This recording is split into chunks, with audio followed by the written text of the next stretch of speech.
Hi student, आइए शुरू करते हैं।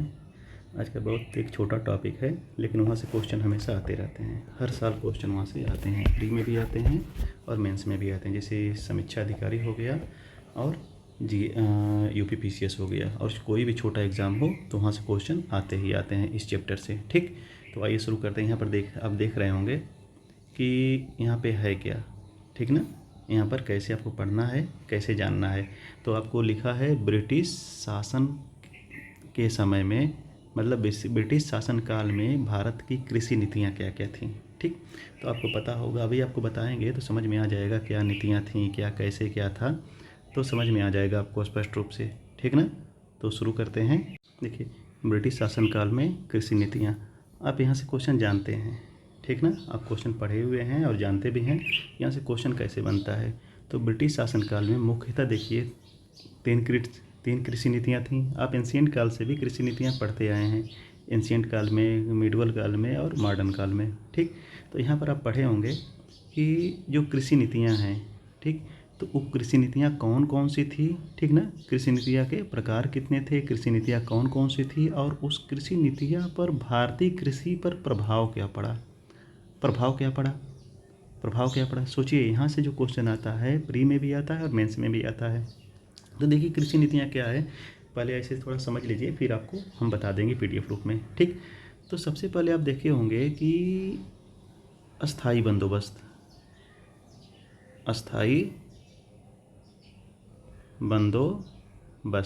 यानी कि परमानेंट सेटलमेंट। ठीक, अस्थाई बंदोबस्त आता है। फिर रैयतवाड़ी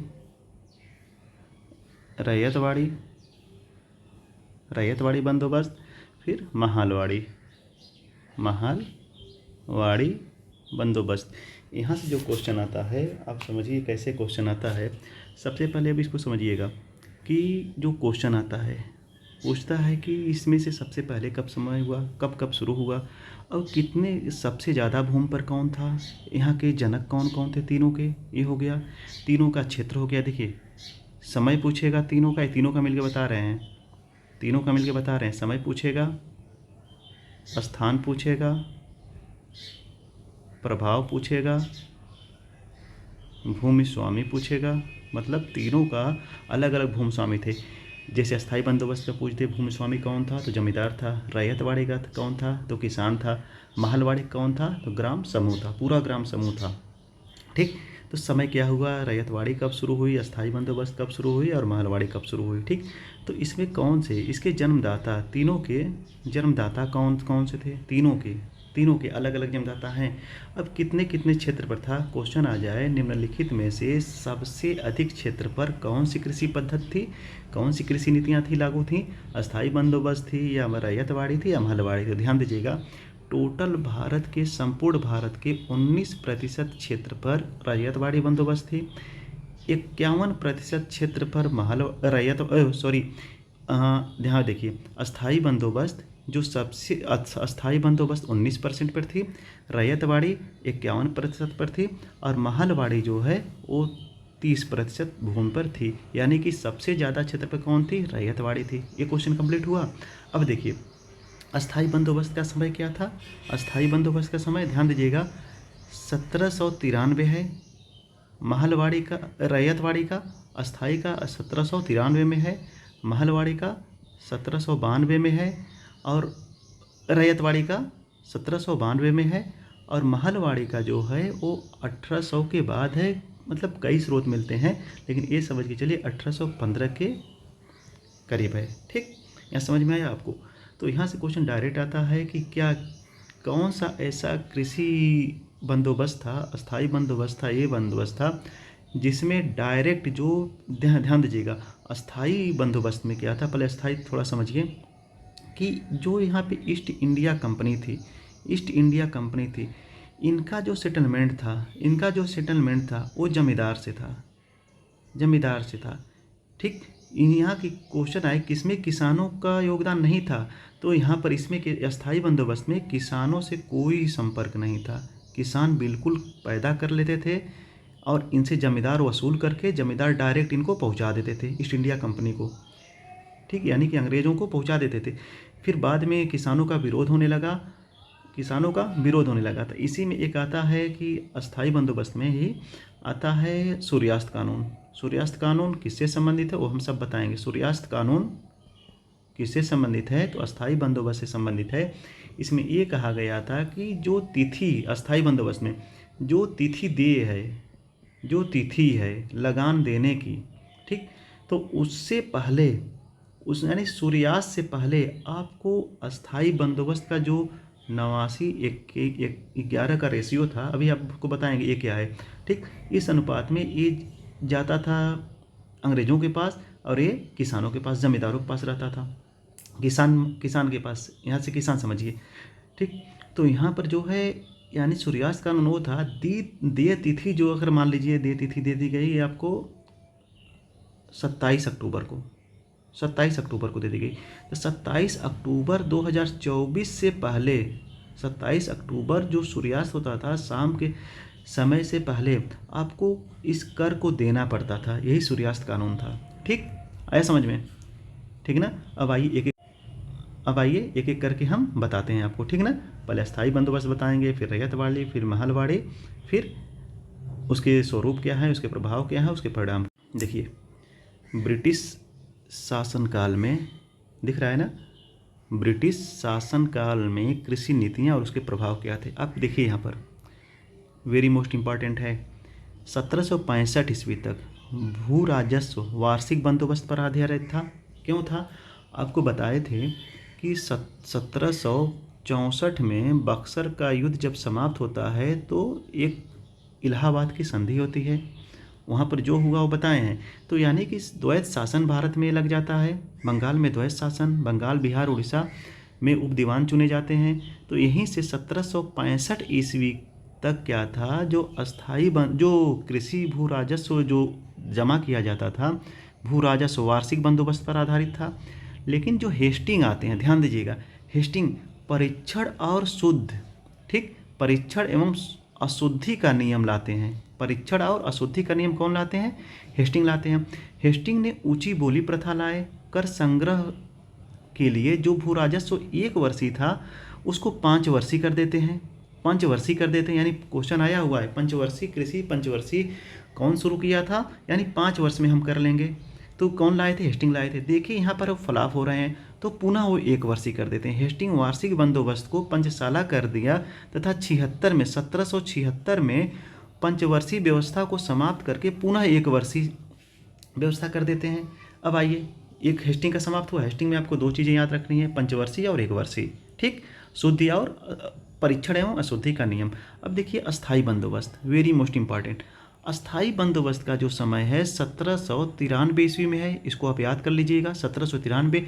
अन्य नाम अस्थाई बंदोबस्त का अन्य नाम क्या है, अस्थाई बंदोबस्त मालगुजारी, जमींदारी, इजारेदारी व्यवस्था के नाम से ये जाने जाता था।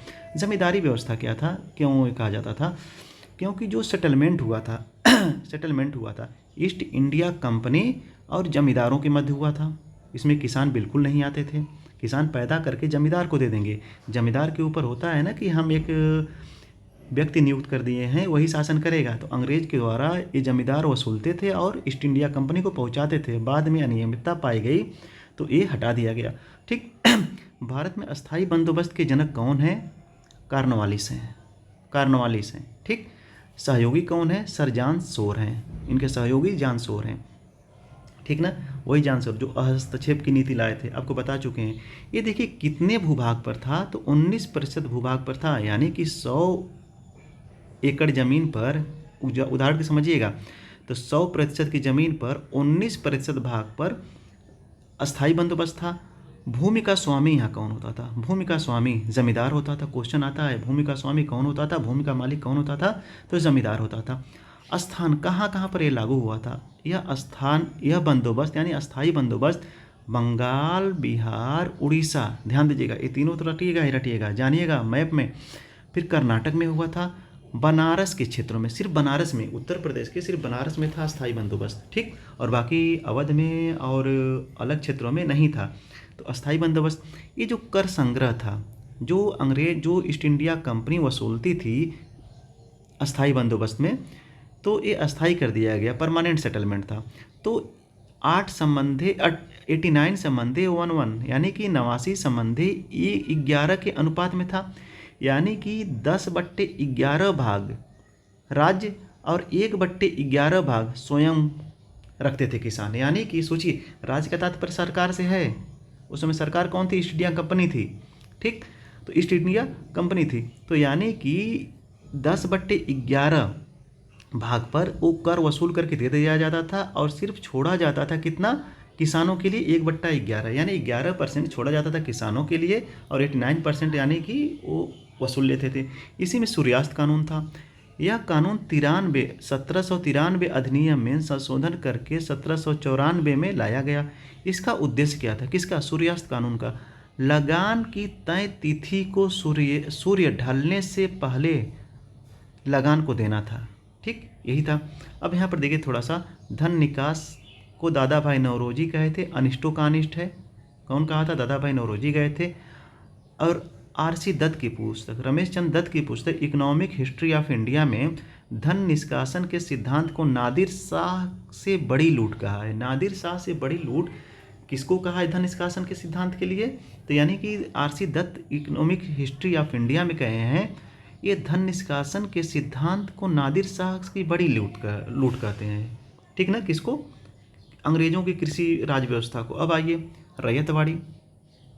रैयतवाड़ी यानी कि कार्नवालिस चांसोर, दो नाम याद रखिएगा यहाँ पर, ठीक। और क्षेत्र बंगाल, बिहार, उड़ीसा, किसमें? अस्थाई बंदोबस्त में। बंगाल, बिहार, उड़ीसा, कर्नाटक और बनारस, ठीक। कब शुरू हुआ? तो 1793 में शुरू होता है। इसी में सूर्यास्त कानून आता है। सब आप पॉइंट बना लीजिएगा, ठीक। अगर PDF भी चाहिए, कोर्स भी चाहिए, तो 94 नंबर दिया हुआ है, सब पर नंबर दिया हुआ है, ठीक ना। देखिए यहाँ पर नंबर दिया हुआ है, ठीक। अब यहाँ से नंबर करके व्हाट्सएप कर दीजिएगा, कोर्स आपको मिल जाएगा, टोटल GS मिल जाएगा। अब आइए यहाँ पर रैयतवाड़ी व्यवस्था। रैयतवाड़ी व्यवस्था क्या थी? तो इसकी समय सीमा 1792 में ईस्वी में है। ये 51% भूमि पर व्यवस्था थी, यानी कि क्वेश्चन पूछे दोनों में से सबसे पहले कौन लागू हुआ था? तो रैयतवाड़ी व्यवस्था 92 में और अस्थाई 93 में थी। तो ये कितने पर सबसे ज़्यादा भूमि पर कौन सी व्यवस्था थी? तो रैयतवाड़ी व्यवस्था थी। रैयत का तात्पर्य क्या है?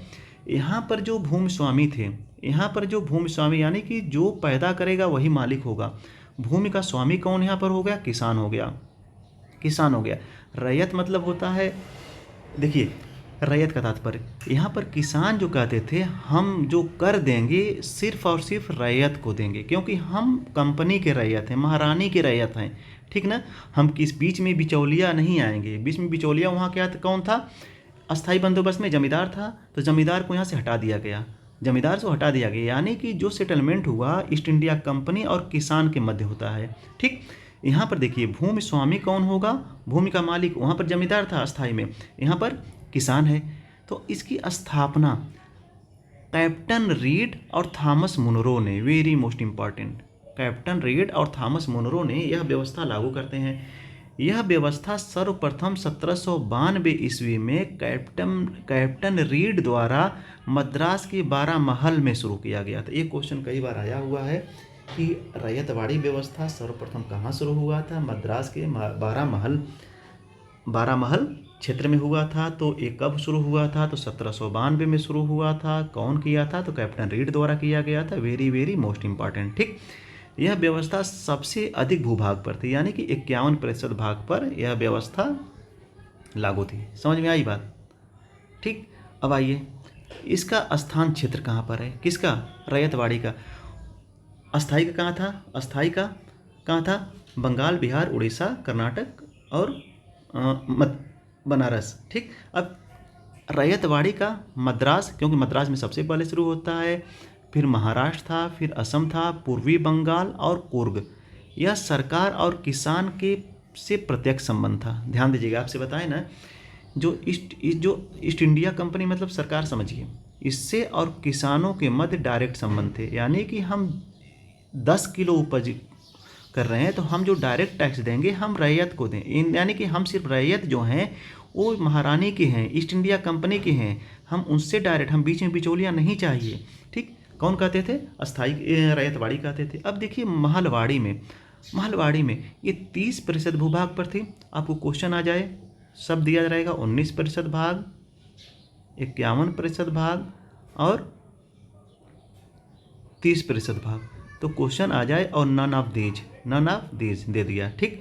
तो क्वेश्चन आ जाए सबसे ज़्यादा भूमि पर कौन सी पद्धति लागू थी, तो रैयतवाड़ी थी 51% पे। सबसे कम पे कौन थी, तो अस्थाई थी 19% पे। फिर कौन थी, महलवाड़ी थी 30% पे, ठीक। महलवाड़ी, ध्यान दीजिएगा, महल शब्द का अर्थ होता है जागीर या गांव, ठीक, जागीर गांव या तालुक व्यवस्था।